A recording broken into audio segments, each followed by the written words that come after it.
Nirien qawwija ħakmu blok ta' uffiċini li jinsabu fi triq it-territorjal fl-Imrieħel.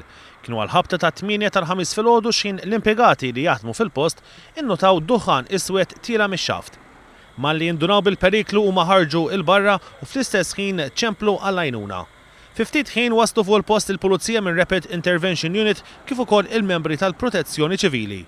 In-nirien ġew ikkontrollati fi ftit ħin bil-membri tal-Protezzjoni Ċivili permezz ta' thermal camera daħlu fil-post biex jiġi identifikat is-sors ta' fejn beda n-nar illi jidher illi beda mill-kantina.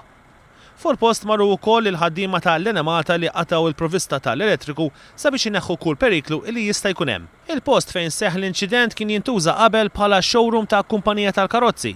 U fl-aħħar xhur f'dan il-post kien isir xogħol sabiex jinbidel f'uffiċini għal kumpanija li tispeċjalizza fl-IT. Ħadd ma weġġa' f'dan l-inċident, persuni li tkellmu ma' One News qalu li d-duħħan kien jidher minn diversi lokalitajiet.